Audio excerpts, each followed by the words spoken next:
الله الرحمن الرحيم نحمده ونصلي على رسوله الكريم أما بعد أعوذ بالله من الشيطان الرجيم بسم الله الرحمن الرحيم وَلْتَكُنْ مِنْكُمْ أُمَّةٌ يَدْعُونَ إِلَى الْخَيْرِ وَيَأْمُرُونَ بِالْمَعْرُوفِ وَيَنْهَوْنَ عَنِ الْمُنْكَرِ صدق اللہ العظیم۔ محترم سامعین، اللہ رب العزت والجلال کا بے حد احسان، اس کا کرم، اس کا فضل ہے کہ اللہ تبارک تعالی نے ہم سب کو ایک نماز مغرب کی جماعت کے ساتھ ادا کرنے کی توفیق مرحمت فرمائی۔ مزید کرم یہ ہوا کہ کچھ دیر بیٹھ کر دین کی نسبت سے کہنے اور سننے کی توفیق مرحمت فرمائی۔ دعا کرتے ہیں رب کریم کچھ زبان سے ایسے الفاظ کہلوائے جو خود میری ذات کے لیے مفید ہوں اور آپ تمامی حضرات کے لیے بھی مفید ہوں۔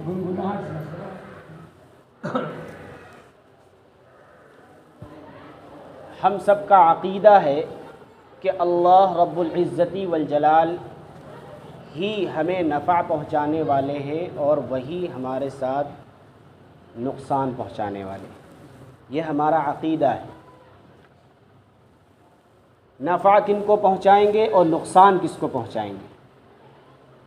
صحیح تو یہ ہے کہ اگر ہم اللہ رب العزت والجلال کی مان کر چلیں گے، ان کے حکموں کی اتباع کریں گے، تو اللہ رب العزت والجلال ہم سے خوش ہوں گے اور ہمارے ساتھ ہماری زندگی کے اندر نفع ہی نفع ہوگا، فائدہ ہی فائدہ ہوگا۔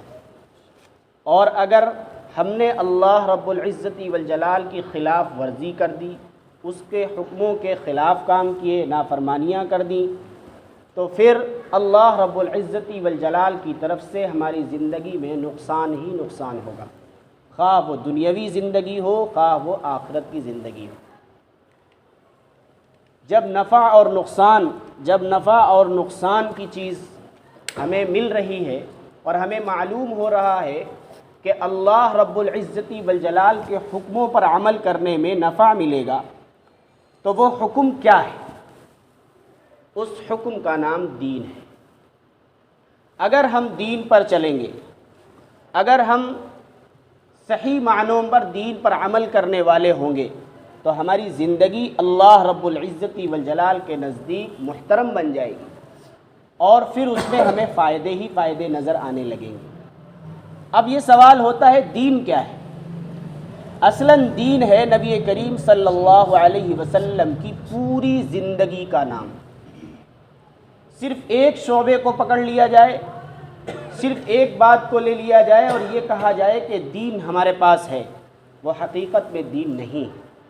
ایک شخص صرف نماز کو جانتا ہے اور وہ یہ کہتا ہے کہ ہم دین پر عمل کرتے، ایک شخص نماز اور روزہ اور حج کو جانتا ہے، وہ بھی کہتا ہے ہم دین پر عمل کرتے ہیں۔ ایک شخص نماز، روزہ، زکوٰۃ اور حج اور عقائد وغیرہ کو بھی جانتا ہے اور وہ بھی کہتا ہے ہم دین پر عمل کرتے ہیں۔ تینوں میں بہت زیادہ تفاوت ہے، فرق ہے، لیکن تینوں اپنے کو دیندار سمجھ رہے ہیں۔ تو اصل دین صرف اپنے منشا کے مطابق چلنے کا نام نہیں، دین نام ہے رسول اللہ صلی اللہ علیہ وسلم کی زندگی پر عمل کرنے کا اور رسول اللہ کے طریقے کے مطابق عمل کرنے کا۔ اگر کوئی شخص رسول اللہ کی زندگی کو اپناتا ہے اور وہ اپنے طریقے کے مطابق اپناتا ہے تو وہ دیندار نہیں ہے۔ صحیح بات یہی۔ اور پھر اسلام نے، ہماری شریعت نے پورے دین کو 5 شعبوں میں تقسیم کیا ہے۔ پہلا شعبہ عقائد کا ہے۔ عقائد کا تعلق صرف دماغ سے ہوتا ہے کہ صرف یہ چیز ہمیں اپنے دماغ کے اندر بٹھانی ہے اور وہ چیزیں پوری زندگی کے لمحات میں سے 1 سیکنڈ بھی نہیں نکلنی چاہیے۔ گویا ہم سو رہے ہوں، ہم جاگ رہے ہوں، اپنے کاروبار میں لگے ہوئے ہوں، اپنی عبادات میں لگے ہوئے ہوں، وہ عقائد ایسی چیز ہے کہ ہر لمحہ اس عبادت پر ہمیں قائم اور دائم رہنا ہے۔ یہ عقیدہ اس چیز کا نام ہے۔ اگر ایک شخص یہ جانتا ہے کہ کرنے دھرنے والی ذات صرف اللہ کی ہے، نقصان پہنچانے والی ذات اللہ کی ہے، فائدہ پہنچانے والی ذات اللہ کی ہے۔ یہ چند عقیدے سیکھ لیے اور یہ سمجھے کہ ہم نے دین کا ایک اہم شعبہ جان لیا، یہ بھی غلط فہمی ہے۔ بہت سارے عقائد ہیں جو ماحول کے اعتبار سے، وقت کے اعتبار سے ہمارے علماء نے ان کو الگ سے تیار کر رکھا ہے۔ جہاں یہ تمام چیزیں ہیں کہ ہمیں رزق دینے والا، ہمیں موت دینے والا، ہمیں زندگی دینے والا، سب کچھ اللہ رب العزت والجلال کے ہاتھ میں ہے، وہیں دوسرے عقائد بھی ہمارے اوپر عائد ہوتے ہیں کہ اگر کوئی شخص رسول اللہ صلی اللہ علیہ وسلم کو پیغمبر مانے، رسول مانے، آخری رسول نہ مانے تو وہ مسلم نہیں، کافر ہے۔ یہ بھی عقیدہ ہمارے سامنے ہے۔ اور اگر کوئی شخص اللہ رب العزت والجلال نے جتنے احکامات ہمیں بتلائے ہیں ان میں سے ایک کا بھی انکار کر دے تب بھی کفر کا ہو جائے گا۔ یہ عقیدہ ہمارے دل کے اندر ہونا چاہیے کہ اللہ ہمارا مالک ہے، اللہ نے فرشتے بھی پیدا کیے ہیں، وہ بہت سارے کام انجام دیتے ہیں، کتابیں بھیجی ہیں، اگر ایک کتاب کا بھی انکار کر دیا تو کفر ہو جائے گا، اسلام سے نکل جائے گا۔ اس طریقے سے بہت سارے عقیدے ہیں جو تمام وقتاً فوقتاً ہمارے علماء بھی بتاتے ہیں، جانکار حضرات بھی بتاتے ہیں، بہت ساری کتابوں میں بھی ہمیں لکھے ہوئے مل جاتے ہیں۔ تو یہ دین کا پہلا شعبہ عقیدہ ہے۔ اور جو ہمارے اس کام کے اندر جو 6 صفات بتلائی گئی ہیں ان میں سے پہلی چیز یہی ہے کلمہ طیبہ۔ اس کلمہ طیبہ کے ذریعے اسی عقائد کی طرف اشارہ کیا گیا کہ اللہ رب العزت والجلال ہی ہمارا پالنے والا ہے، ہمارا مالک ہے، اس کے بغیر کوئی ذرہ ہلتا نہیں ہے، کوئی ذرہ حرکت میں نہیں آتا ہے، اسی عقائد کی طرف اشارہ کیا گیا۔ اور دوسری چیز ہے عبادات۔ دین کا دوسرا شعبہ عبادات ہے۔ عبادات کے اندر آج ہم نے یہ سمجھ لیا کہ صرف ہم نماز پڑھ لیں ہم دیندار ہیں، ہم نے صرف روزے رکھ لیے ہم دیندار ہیں، نہیں، عبادت کی شکل جتنی بھی ہیں خواہ وہ کسی ماحول کے اعتبار سے آئیں سب پر عمل کرنا ضروری ہے، تب ہم اس دوسرے شعبے عبادت کو اپنی زندگی میں لائیں گے اور تب ہم کہلائیں گے کہ ہم نے دین کا دوسرا شعبہ کا حق ادا کر دیا۔ مثال کے طور پر نماز دن میں 5 طور پر فرض ہے، 5 وقت فرض ہے تو ہمیں 5 وقت کی نماز پڑھنی ہے۔ اس کے ساتھ ساتھ جب رمضان المبارک میں روزہ آئے تو ہمیں 30 یا 29 روزے رکھنے ہیں۔ اگر ہمارے پاس 52.5 تولہ چاندی، 7.5 تولہ سونا ہو جائے، آج کے دور میں 87.5 گرام سونا یا 612 گرام چاندی ہو جائے یا اس کی قیمت ہمارے پاس ہو جائے تو زکوٰۃ فرض ہو جاتی ہے، لہذا زکوٰۃ دینی ہے۔ اگر ہمارے پاس حج بیت اللہ کرنے کی گنجائش ہو جائے، اتنی رقم ہو جائے، اور رقم کے ساتھ ساتھ ہمارے پیچھے جتنے لوگ ہماری ماتحتی میں رہتے ہیں، خواہ وہ چھوٹے بچے ہوں، ہمارے بوڑھے ماں باپ ہوں، ہماری بیوی ہو یا کوئی بھی دوسرے حضرات جو ہماری کفالت میں رہتے ہیں، ہمارے معاش سے، ہماری کمائی سے ان کی زندگی گزرتی ہے، ان کی زندگی گزرنے کا پورا خرچ ہم پیچھے رکھ جائیں تب ہمارے اوپر حج بھی فرض ہو جاتا ہے۔ اگر اس طریقے سے یہ تمام چیزیں ہم کر رہے ہیں تب تو ہم دوسرے شعبے یعنی عبادت کے یہ کہنے کے حقدار ہیں کہ ہم نے دوسرے شعبے کا حق ادا کر دیا۔ اسی کی طرف ہماری ان 6 صفات میں صلاۃ جو دوسرا نمبر ہے، نماز، اس کی طرف اشارہ کیا گیا ہے۔ اگر کوئی شخص یہ سمجھتا ہے کہ ان 6 صفات میں پورا دین ہے تو اس کی غلط فہمی ہے۔ صرف اشارہ کیا گیا ہے کہ اس سے یہ بات ملتی ہے، اس سے یہ بات ملتی ہے۔ میں نے بتایا عبادات میں بہت سارے شعبے ہیں اور یہاں تو صرف ایک نماز کا ہی شعبہ ہے۔ اگر کوئی نماز کو پکڑ لے اور وہ سمجھے کہ ہم نے دین کے دوسرے شعبے کو پورا کر دیا تو یہ غلط فہمی ہے، ہماری بھول ہے۔ اس لیے نماز بھی پڑھیں، روزہ بھی رکھیں، حج بھی ادا کریں، زکوٰۃ بھی ادا کریں۔ یہ تمام چیزیں جب آئیں گی تب ہم اس دوسرے نمبر کے حق کو ادا کر سکیں گے۔ تیسری چیز جو بتلائی گئی، دین کا تیسرا شعبہ معاشرت ہے اور چوتھا شعبہ معاملات ہے۔ معاشرت کیا ہے؟ ہمیں آپس میں ایک دوسرے کے ساتھ کس طریقے سے رہنا ہے، بڑوں کو کس طریقے سے سمجھنا ہے، چھوٹوں کو کس طریقے سے سمجھنا ہے۔ اپنے گھر کے اندر ہماری بہنیں بھی رہتی ہیں، ہماری والدہ بھی رہتی ہیں، والد بھی رہتے ہیں، اہلیہ بھی رہتی ہے، بچے بھی رہتے ہیں، تمام کے حقوق کو کس طریقے سے ادا کرنا ہے، یہ سب معاشرت میں آتا ہے۔ اور ایک دوسرے کے ساتھ اس دنیاوی زندگی میں ہم جیتے ہیں تو ہمارا کبھی سامنا ایک مسلمان کا دوسرے مسلمان سے پڑتا ہے، ہمارا کبھی سامنا ایک بھائی کا دوسرے بھائی سے پڑتا ہے، اور کبھی ہمارا سامنا نہ تو مسلمان سے پڑتا ہے، نہ کسی ہندو سے پڑتا ہے، نہ کسی دوسرے مذہب سے پڑتا ہے، بلکہ ہمارا ایک تعلق انسانیت سے پڑتا ہے۔ ہمارے اندر انسانیت ہے بھی یا نہیں، اسی کو ہمارے ان 6 صفات کے اندر اکرام مسلم سے اشارہ کیا گیا کہ ہمیں یہ سمجھنا ہے کہ صرف اکرام مسلم کا لفظ لگا کے کہ ہمیں مسلمان اور مسلمان کا اکرام کرنا ہے، باقی سب کو ظلم کرنا ہے، باقی سب کو تکلیف دینی ہے۔ اگر اس طریقے سے دیا جائے تو نبی علیہ الصلوۃ والسلام کی حدیث کہ نبی علیہ الصلوۃ والسلام نے فرمایا کہ کامل اور پکا مسلمان وہ ہے جس کے ہاتھ اور زبان سے کسی کو تکلیف نہ پہنچے،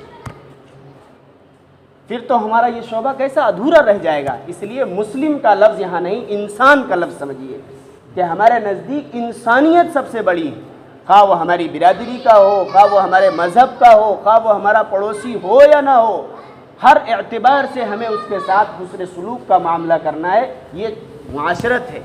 اور اسی اکرام مسلم کے اندر آئے گا معاملات، کہ ہم آپس میں روزانہ اپنا خرید و فروخت کرتے ہیں، کسی کے ساتھ لین دین کا معاملہ کرتے ہیں، کسی سے ادھار لیتے ہیں، کسی کو دیتے ہیں، یہ تمام معاملات جو چیزیں ہیں یہ بھی اکرام مسلم میں ہی آتی ہیں۔ اس کی طرف اشارہ کیا گیا۔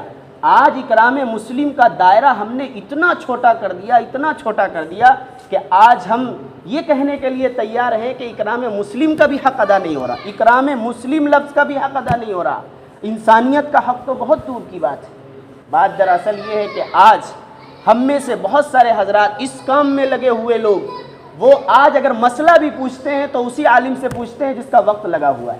بتائیے کتنا چھوٹا دائرہ کر دیا۔ عالم ہوتا ہے، قرآن کا علم جاننے والا، حدیث کا علم جاننے والا، تفسیر کا علم جاننے والا، دیگر تمام عقائد اور معاشرت اور معاملات اور تمام شعبوں کو اکٹھا کیے ہوئے ہیں، لیکن ہمارے حال یہ ہے کہ ہم نے صرف ایک شخص کو خاص کر لیا، اور ہم یہ سمجھتے ہیں کہ صرف مسئلہ وہی شخص بتائے گا جو اس کام میں لگا ہوا ہے۔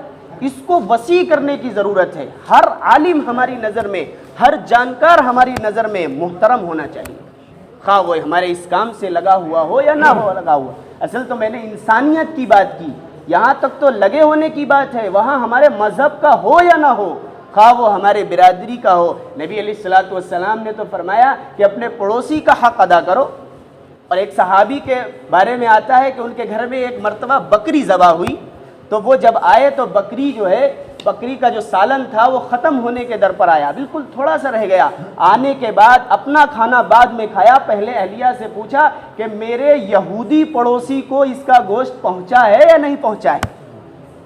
صحابہ کرام کے دل کے اندر انسانیت کی کتنی وقعت تھی، اور آج ہمارے اندر کتنی وقعت ہے۔ آج ہم نے اکرام مسلم کے دائرے کو چھوٹا کیا ہے، خواہ وہ کسی سے تعلق رکھتا ہو، ہمارا پڑوسی ہو، ہمارے گھر کا رہنے والا ہو، ہمارا بچہ ہو، خواہ وہ کسی سے بھی تعلق رکھتا ہو، کاروباری ہو یا نہ ہو، ہمارا اس سے سامنا پڑتا ہو یا نہ پڑتا ہو، اس سے ہمیں اچھائی کے ساتھ ملنا ہے، اس سے ہمیں حسن سلوک کا معاملہ کرنا ہے۔ کیرل کے راستے میں جب صحابہ کرام رضی اللہ عنہ آئے ہیں، اور آنے کے بعد انہوں نے دیکھا کہ وہ کیرل کے لوگ دودھ بیچتے ہیں اور دودھ میں پانی ملا کر بیچتے ہیں، تو انہوں نے کہا کہ ہم بھی دودھ کی تجارت کریں گے، جانور پالے ہوں گے، پھر دودھ نکالا ہوگا، اور اصلی دودھ جب لوگوں کو دیا ہے تو لوگوں نے کہا کہ آپ کیا بیوقوف لوگ ہیں، جب پورا معاشرہ پوری دودھ کی تجارت پانی ملا کر کی جا رہی ہے اور آپ اصلی اور پیور دودھ لوگوں کو دے رہے ہیں۔ تو انہوں نے کہا کہ میرا مذہب اس بات کی اجازت نہیں دیتا کہ اس میں ملاوٹ کی جائے، دھوکہ دھڑی کی جائے، لہذا ہم تو اپنے مذہب پر عمل کرنے والے ہیں اور اس کے مطابق صحیح دودھ، خالص دودھ ہم لوگوں کو دیں گے اور اس کی قیمت لیں گے۔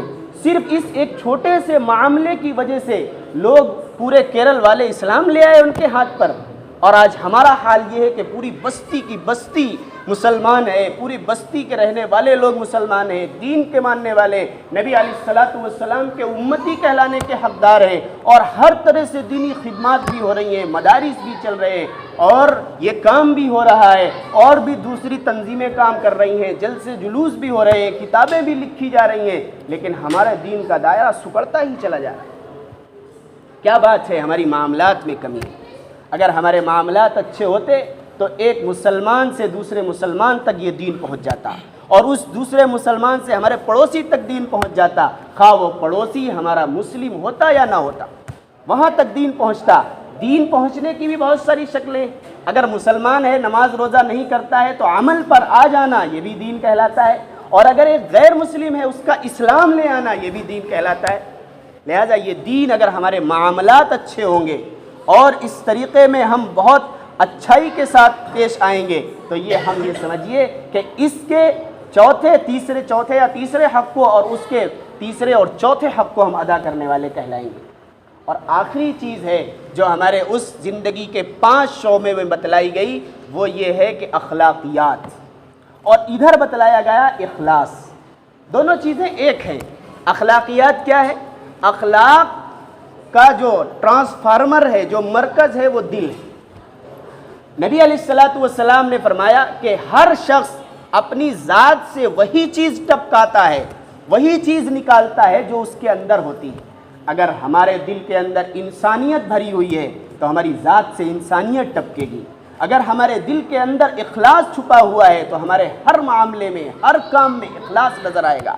اگر ہمارے دل کے اندر محبت چھپی ہوئی ہے تو ہر شخص کے سامنے، خواہ وہ ہمیں جانتا ہو، خواہ وہ ہمیں نہ جانتا ہو، خواہ وہ ہمارے ساتھ تعلق رکھتا ہو، خواہ نہ رکھتا ہو، خواہ وہ دین کے کسی شعبے میں عمل کرتا ہو یا نہ کرتا ہو، خواہ وہ دوسرے مذاہب پر عمل کرنے والا ہو، اس کے ساتھ ہماری محبت ہی ٹپکتی نظر آئے گی۔ تو اخلاص کا تعلق اور اخلاقیات کا تعلق دل سے ہے۔ اس لیے اور یہ 5 شعبے پورے ہوئے، اور اس کے بعد ادھر کا شعبہ ایک یہ ہے کہ علم اور ذکر۔ علم اور ذکر، یہ جتنے 5 شعبے اوپر بیان کیے گئے، ان 5 شعبوں پر چلنے کے لیے ہمیں روشنی چاہیے اور طاقت چاہیے۔ اگر ہمارے اندر روشنی ہے، اور روشنی کا ہی نام راستہ ہے، اگر ہم اس روشنی کو حاصل کریں گے، اگر ہم اس راستے کو حاصل کریں گے، تب ہم ان 5 شعبوں پر چل پائیں گے۔ اور اگر وہ روشنی ہمارے پاس نہیں ہے، وہ راستہ ہمارے پاس نہیں ہے، تو ہم ان 5 شعبوں پر عمل پیرا نہیں ہو سکتے۔ اسی لیے کہا گیا علم اور ذکر۔ علم جو چیز ہے وہ روشنی ہے، وہ راستہ ہے۔ بغیر علم کے عمل بیکار ہے، اور بغیر عمل کے علم بیکار ہے۔ لہذا علم سیکھنا ہے اور عمل کرنا ہے۔ اگر کوئی شخص بغیر علم سیکھے عمل کرتا ہے تو وہ جہالت کی طرف، گمراہی کی طرف چلا جائے گا، اور اگر علم سیکھ لیا ہے، عمل نہیں کر رہا ہے، تو وہ فاسق اور فاجر ہو جائے گا۔ ایک شخص نماز جانتا ہے، روزہ جانتا ہے، زکوٰۃ کے مسائل جانتا ہے، حج کے مسائل جانتا ہے، اور پھر بھی عمل نہیں کرتا تو اس کے لیے فاسق کا حکم لگ جائے گا۔ اس لیے ہمیں علم کے اعتبار سے بہت مضبوط اور طاقتور بننا ہے۔ مجھے افسوس کے ساتھ کہنے دیجئے، بعض حضرات سے ہماری ملاقات ہوئی اس کام میں لگے ہوئے، جنہوں نے کہا کہ مجھے 14 مرتبہ 4 مہینے لگ چکے ہیں۔ کتنے؟ 14 مرتبہ 4 مہینے لگا چکے ہیں۔ لیکن افسوس کے ساتھ کہنے دیجئے کہ ہماری علم کی ترقی رکی ہوئی ہے۔ 14 مرتبہ لگانے کے بعد ہم قرآن کریم کا ناظرہ نہیں پڑھنا مجھے آیا۔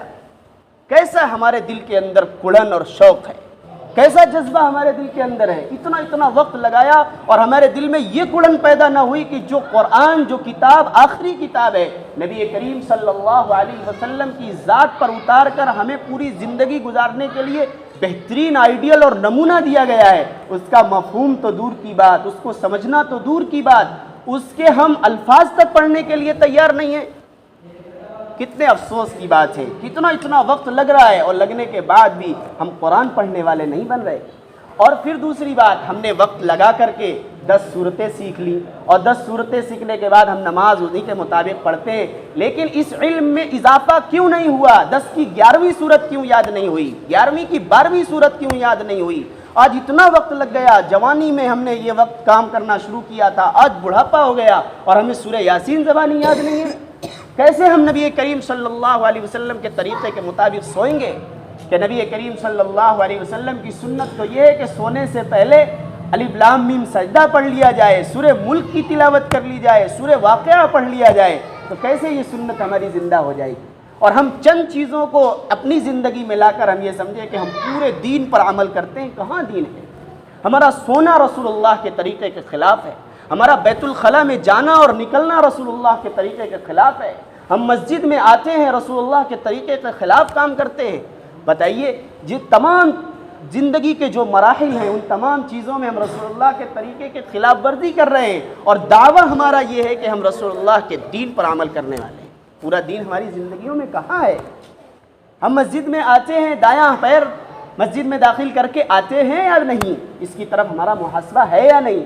ہم بیت الخلاء جاتے ہیں، ہم دعا پڑھ کر جاتے بھی ہیں یا نہیں؟ اور سو کر اٹھتے ہیں، اور سو کر اٹھنے کے بعد ہم جو دعا پڑھی جاتی ہے وہ دعا ہمیں یاد بھی ہے یا نہیں؟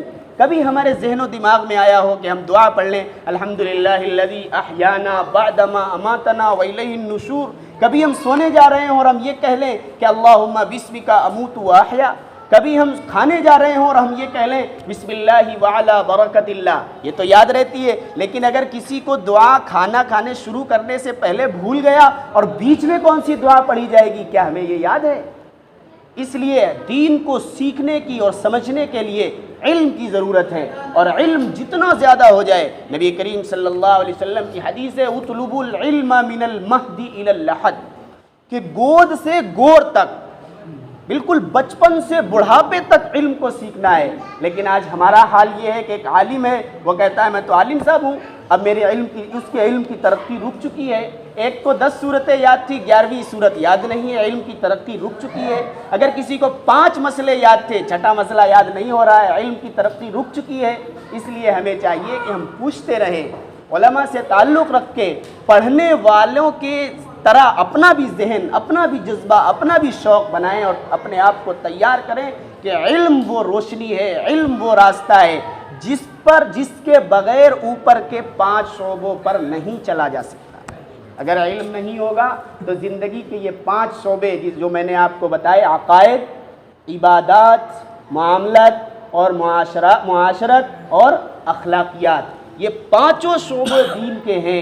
ان 5 شعبوں میں ہم کیسے رہنمائی حاصل کریں گے؟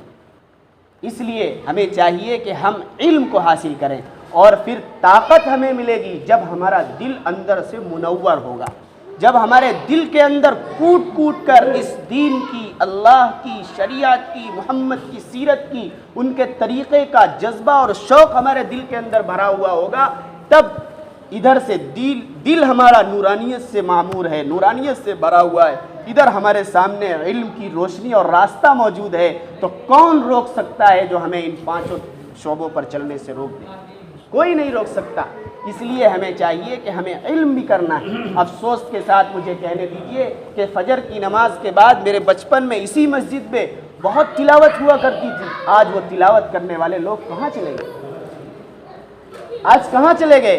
مجھے افسوس کے ساتھ یہ بات بھی کہنے دیجئے کہ فضائل اعمال کی جو تعلیم ہوتی ہے 1 گھنٹہ ہوتی ہے، اور اس کے بعد لوگ اٹھ کر چلے جاتے ہیں۔ فضائل نام ہی ہے پرچار کا، کہ اگر ایک آدمی ایک پروڈکٹ بناتا ہے، ایک چیز تیار کرتا ہے، اس کو اعلان کرنے کے لیے بھیجتا ہے کہ جاؤ پورے گاؤں میں، علاقے میں اعلان کر کے آؤ کہ فلاں چیز بہت اچھی ہے، بہت اچھی کوالٹی ہے، بہت دمدار ہے، بہت اچھی طریقے سے چلتی ہے، یہ تمام چیزیں، اور اسی فضائل کو سن کر لوگ اس چیز کو خریدتے ہیں۔ ہمارے سامنے فضائل اعمال کی تعلیم ہوتی ہے، قرآن کی فضیلت پر کتنی احادیث شیخ زکریا رحمۃ اللہ علیہ نے بیان کی ہیں، اور آج تلاوت کرنے والے لوگ کہاں چلے گئے؟ کوئی تلاوت کرنے والا نہیں۔ ذکر اور اذکار میں سب سے مضبوط جو طریقہ ہے ذکر کرنے کا وہ تلاوت ہے، لیکن ہم ذکر بس سبحان اللہ الحمدللہ پر ہی ہم نے اکتفا کر لیا، اور جو قرآن جو اصل ذکر تھا اس کو ہم نے چھوڑ دیا۔ فجر کے بعد اگر پوچھا جائے کہ فجر کے بعد اور عصر کے بعد سنتیں کیوں نہیں رکھی گئیں، تو یہ اصل طریقہ یہ ہے کہ اس فجر کے بعد اور عصر کے بعد جو سنتیں نہیں رکھی گئیں وہ ذکر کرنے کے لیے رکھی گئیں۔ ہمارے علماء کا، ہمارے بڑے بڑے محدثین و مفکرین کا یہ طریقہ ہے کہ وہ فجر کے بعد تلاوت کرتے ہیں اور عصر کے بعد سبحان اللہ الحمدللہ تسبیحات پڑھتے ہیں۔ لیکن آج فجر کے بعد ہم دوسرے کام تو کرتے ہیں، لیکن تلاوت ہم سے چھوٹتی چلی جا رہی ہے۔ کیسے ہم رسول اللہ کی ماننے والے ہیں؟ آتا ہے کہ صحابہ کرام ایک رات میں پورا قرآن پڑھ لیا کرتے تھے، ہمیں مہینوں ہو جاتے ہیں ایک پارے کی تلاوت نہیں ہوتی۔ آتا ہے کہ نبی کریم صلی اللہ علیہ وسلم نماز میں قرآن کریم کی اتنی تلاوت کرتے تھے کہ آپ کے پیروں میں ورم آ جایا کرتا تھا، اور ہم کیسے ہیں کہ ہم سے ایک پارہ اور آدھے پارے کی تلاوت نہیں ہوتی ہے؟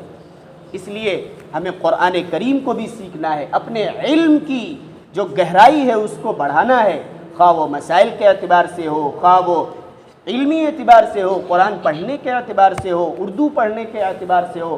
آج ہر زبان میں کتابیں ملتی ہیں اور اس کو ہم تھوڑا تھوڑا کر کے سیکھ سکتے ہیں علم اور ذکر کے ذریعے۔ اور پھر اس کے بعد اگلی چیز یہ آتی ہے کہ مولانا الیاس رحمۃ اللہ علیہ نے یہ کام جو جاری کیا تھا وہ اس پر کیا تھا کہ امت عمل پر کھڑی ہو جائے، امت کے اندر عمل کرنا آ جائے۔ لیکن اگر کوئی شخص یہ سمجھتا ہے کہ یہ کام ہی دین ہے تو وہ بددین ہے، وہ غلط فہمی میں ہے۔ یہ کہیے یہ بھی دین ہے اور دوسرے شعبے جو چل رہے ہیں وہ بھی دین ہیں۔ سب کچھ جو چیزیں آج ہمارے درمیان ہیں، مدارس کے اعتبار سے ہو، جلسوں کے اعتبار سے ہو، کتابی اعتبار سے ہو، اس کام کے اعتبار سے ہو، سب کو دین سمجھا جائے اور پھر اس کے مطابق عمل کیا جائے۔ اگر کسی کے پاس وقت نہیں ہے تو کسی بھی عالم سے پوچھ کر علم حاصل کر رہا ہے وہ بھی دیندار کہلائے گا۔ اگر کسی کے پاس وقت ہے، اس کے گھر میں کوئی بیمار بھی نہیں ہے اور اس کے گھر میں کوئی ایسی پریشانی اور مجبوری بھی نہیں ہے کہ جس کو چھوڑنے میں حرج ہوگا، تو اسے اس راستے میں جانا چاہیے اور جا کر کے وہ علم حاصل کر رہا ہے، لوگوں تک دین پھیلا رہا ہے، پہنچا رہا ہے، تو وہ بھی صحیح ہے، اس دین پر چلنا چاہیے۔ لیکن اگر کوئی شخص یہ کہتا ہے کہ جماعت میں جانا فرض ہے اور فرض عین ہے تو وہ کھلی گمراہی میں ہے۔ اس لیے کہ یہ کام مولانا الیاس رحمۃ اللہ علیہ نے جاری کیا ہے اور یہ کام جائز تو ہو سکتا ہے، مستحب تو ہو سکتا ہے، فرض کیسے ہو سکتا ہے؟ فرض تو نبی کریم صلی اللہ علیہ وسلم کے زمانے میں اگر وحی آئی ہو تب تو فرض مانے، لیکن نبی علیہ الصلوۃ والسلام کے زمانے میں اس کام کی اس ترتیب میں کوئی وحی تو آئی نہیں، اس لیے اسے فرض قرار دینا غلطی ہے۔ ہم یہ سمجھیں کہ یہ بھی ایک کام ہے، اس کے ذریعے بھی بہت سارا فائدہ ہو رہا ہے، لوگوں تک دین پہنچ رہا ہے، تو یہ کام بہت اچھا کہلائے گا۔ اس لیے اس کا ایک طریقہ ہے کہ جو لوگ فارغ الوقت ہیں، جن کے پاس وقت ہے، وہ لوگ 3 دن کے لیے، 40 دن کے لیے، 4 مہینے کے لیے اپنا نام لکھاتے ہیں اور اس راستے میں جاتے ہیں۔ بہت سارے حضرات اس میں کوشش کرنی چاہیے اور جانا بھی چاہیے تاکہ اس کام کی جو نوعیت ہے، اس کام کا جو طریقہ ہے، اس پر بھی عمل ہوتا رہے اور اس کے مطابق دین پر صحیح رہنمائی ملتی رہے۔ آج ہماری چند غلطیوں کی وجہ سے یہ ایک اچھا کام بدنام ہوتا جا رہا ہے۔ آج یہاں چند مخصوص لوگ بیٹھے، اس لیے میں کہہ رہا ہوں کہ اس کام کے اندر بہت سارے لوگ اس کی کمیاں اور برائیاں نکالتے چلے جا رہے ہیں ہماری چند کمیوں کی وجہ سے۔ کوئی کہہ دیتا ہے کہ اس کام میں جو مشورہ ہوتا ہے وہ نماز کے قائم مقام ہے۔ بتائیے کیسے نماز کے قائم مقام اور برابر ہو سکتا ہے؟ کام بہت اچھا ہے۔ اگر کوئی کہہ دیتا ہے جانا فرض ہے، اگر کوئی نہیں جا رہا ہے تو وہ تو فرض عین چھوڑنے والا گنہگار ہو جائے گا۔ اس لیے اس کام کی جو اہمیت ہے اس کو اسی درجے پر رکھا جائے اور دوسرے کاموں کی جو اہمیت ہے اس کو اسی درجے پر رکھا جائے اور اپنے کام میں اصول کے مطابق لگا جائے اور اس کے اندر ترقی کرتے چلا جایا جائے۔ ورنہ اگر ہم نے یوں ہی اسی طرح کرتا رہا، کل قیامت کے دن اگر مولانا الیاس رحمۃ اللہ علیہ نے ہمارا دامن پکڑ لیا اور یہ کہا کہ ہم نے ایک جائز کام شروع کیا تھا، تم نے اسے فرض کیسے بنا دیا، تم نے اسے واجب کیسے بنا دیا، تم نے ہر شخص پر اسے ضروری کیسے قرار دے دیا، پھر اس کے بعد اس وقت ہمارے پاس کوئی جواب نہیں ہوگا۔